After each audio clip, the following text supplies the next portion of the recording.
लोग ने नया सेक्शन देखा।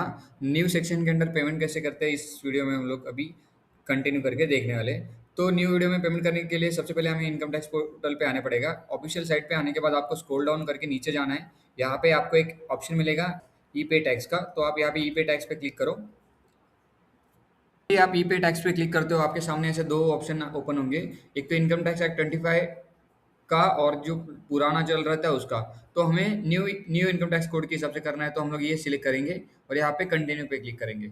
जैसे ही हम लोग कंटिन्यू पे क्लिक करेंगे, यहाँ पे पी हमें पैन और टैन दोनों में से एक एंटर करना पड़ेगा। आपके हिसाब से आप कर लो और आगे प्रोसीड कर लो। पैन और टैन एंटर करेंगे, हमें हमें हमारे यहाँ पे मोबाइल नंबर एंटर करना पड़ेगा और कंटिन्यू पे क्लिक करना पड़ेगा। उसके बाद हमारे मोबाइल नंबर पे एक ओटीपी आएगा, जो कि हमें यहाँ पे वो मोबाइल नंबर का ओटीपी एंटर करना है। जैसे ही मोबाइल नंबर का ओटीपी एंटर करेंगे हम लोग आगे प्रोसीड करेंगे। हमें यहाँ पे हमारे कंपनी का नेम और पैन शो करेगा। तो उसके बाद हम लोग कंटिन्यू करके आगे बढ़ते हैं।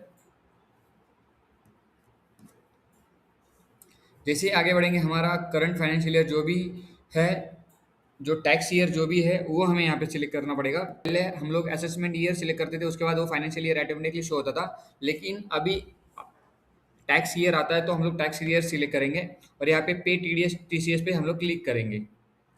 जैसे ही हम लोग सिलेक्ट करेंगे, हमारे सामने ऐसा पोर्टल ओपन होगा, जो कि यहाँ पे हमें टैक्स एप्लीकेबल हेड पूछा जाएगा। तो हमारे केस में कंपनी डिडक्टी है, तो हम लोग कंपनी डिडक्टी सिलेक्ट करेंगे।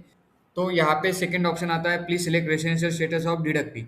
जो रेसिडेंशियल डिडक्टी है वो नॉन रेसिडेंट है या इंडियन है। तो मतलब यहाँ पे आप देख सकते हो ये एनआरआई है और इंडियन है, तो कंपनी रहेगी और अदर देन कंपनी रहेगी। उस हिसाब से आप देख लो कि वो इंडियन है और नॉन इंडियन है। इंडियन है और रेसिडेंट है, तो यहाँ पे रेसिडेंट सिलेक्ट करके कंटिन्यू पे क्लिक करना है।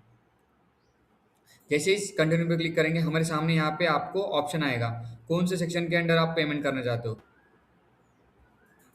यहाँ पे देख सकते हो मेरा सेक्शन जो था प्रोफेशनल फीस डायरेक्टर रेम्यूनरेशन का था, जो कि 393 कोड था 1027। यहाँ पे हमें वो कोड सिलेक्ट करना पड़ेगा, जो कि ये है। तो मैं सिलेक्ट करता हूँ। उसके नीचे जो भी हमारा टैक्स बनता है वो टैक्स हम लोग यहाँ पे एंटर करेंगे, टीडीएस।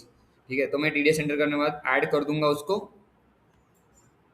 जैसे ही ऐड कर दूंगा, यहाँ पे लेट फी इंटरेस्ट कुछ रहेगा, तो हमें वो ऐसा एंटर करना पड़ेगा। मेरे केस में कुछ भी नहीं है, तो मैं यहाँ पे सीधा कंटिन्यू पे क्लिक करके आगे बढ़ सकता हूँ। इफ़ आपके आपके अदर सेक्शन भी रहेंगे, तो आप यहाँ पे वो सेक्शन चूज करके उस सेक्शन के अंडर पेमेंट कर सकते हो। तो फॉर एग्जाम्पल यहाँ पे देख सकते हो payment employ other than government employ.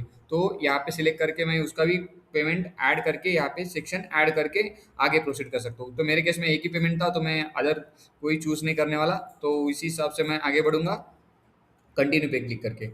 Continue पे जैसे ही क्लिक करूंगा, तो मेरे सामने ऐसा पेज ओपन हुआ दिखेगा, जो कि मुझे पेमेंट करना है। टीडीएस टीसीएस पेबल 200 हमारा माइनर कोड दिखेगा, हेड दिखेगा 0200 और रेसिडेंशियल डिडक्टी है, तो मैं रेसिडेंशियल डिडक्टी सिलेक्ट करके कंटिन्यू पे क्लिक करूंगा। तो यहाँ पे हमें हमारा जो भी पेमेंट मेथड है वो चूज करके पेमेंट कर लेना है। तो ऐसे ही टीडीएस का पेमेंट किया जाता है न्यू सेक्शन के और न्यू कोड के हिसाब से। तो ऐसे वीडियो देखने के लिए हमारे चैनल को सब्सक्राइब करो।